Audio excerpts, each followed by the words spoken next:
There is something common about learning something new. You're really under the impression that you need to be unique. Yes, I really understand, because sometimes when I started my career as well, I just wanted to do something on my own.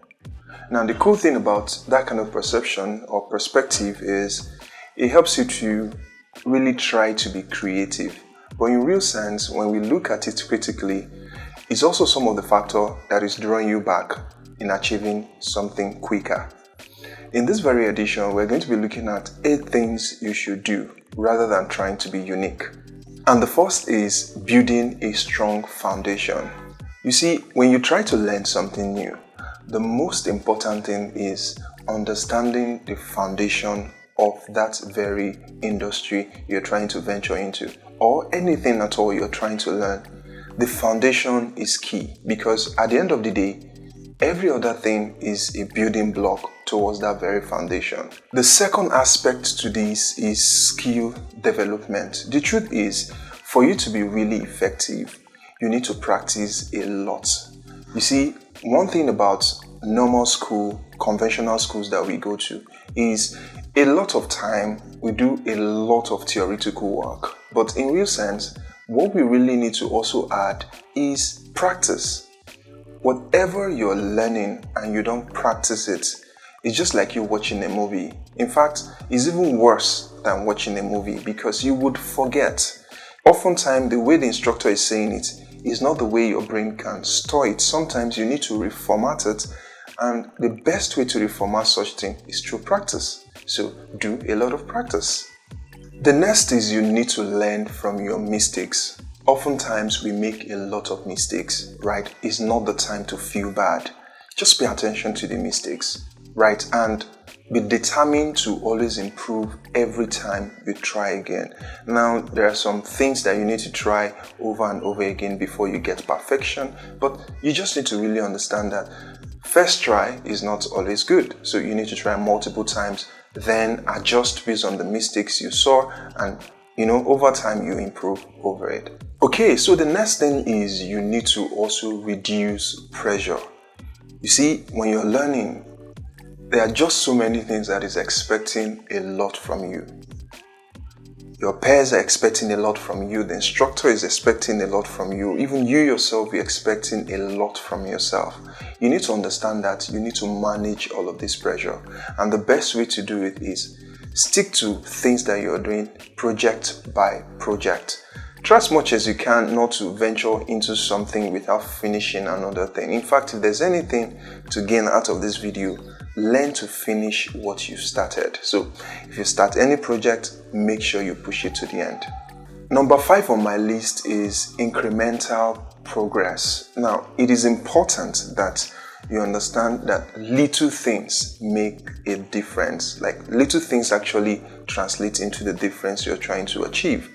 So pick on little project. In fact, if you have a very big, mighty project to execute, think about it. The first thing you need to really do is break it down. Ensure that they're broken down into little modules and attack those modules segment by segment. And before you know, you do something great. The number 6 on my list is exposure. When you're learning something new, it is very easy for you to feel like it's not the right time to share. Because in real sense, sometimes it's very difficult to track your progress. But by the time you share things that you do, it's more like you freeing a space in your heart, freeing a space and being able to tackle more things. Because for every project you compile, it's like you stocking a store. If you don't have a way of taking things out of the store and freeing space, it will be very difficult for you to add more things. So exposing yourself, sharing what you do online, expressing yourself to people is an avenue for you to free some space, because if I share something yesterday, I can't share that same thing today. I need to look for something more to share, and that's how these things really work. Number 7 is build ethic and discipline. This again is another very important aspect of learning. If you're not paying attention to your work ethic, you're going to find it very difficult to learn anything. Alright, so take for instance, you plan to use a specific hour to complete your task at work, and you fail to do that, and meanwhile you had planned to work when you get home or learn when you get home. Whatever you compile and you procrastinate about will become a backlog that you will struggle with along the way. So understanding that you need to really put all of these things together quicker and effectively and stick to your schedule is a lot to play when it comes to learning new skill. And finally, number 8, this as well is very important. If you really want to be successful in your learning, then you need to be ready for feedback and reinforcement. People are going to give you a series of feedbacks, good, bad, and ugly. But the bottom line is, always pay attention to the essence of feedback rather than how the people put it. In fact, when it comes to feedback, you need to make sure that you're not emotional about it. You just need to really understand, what is this person trying to say? Is there anything I can adjust based on what this person is trying to say? Forget how the person sounds, whether the person sounds rude or whether the person sounds nice. Those things don't really matter.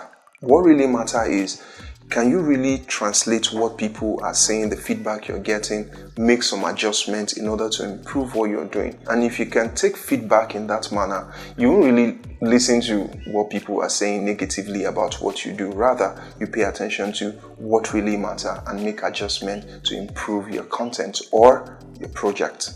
So in conclusion, for you to be effective in all of these things that we are talking about, you need to be able to build strong foundation, skill development, learn from your mistakes, reduce pressure, increase improvements, expose yourself, make sure you share things that you have for people to see, build your discipline and make sure that your work ethics is improved, and finally, pay attention to feedbacks. All of these 8 attributes are things that will really help you in translating your skill into becoming expert. And this can really work in any level of your career. Whether you're picking up something for the first time or you're just revisiting it, it helps a lot. Put all of this attribute together and you should be able to achieve great success. And that's how we wrap it up on this one. If you like this video, subscribe to our channel and follow us on all our social media handles. Until next time, I'll see you in the next one.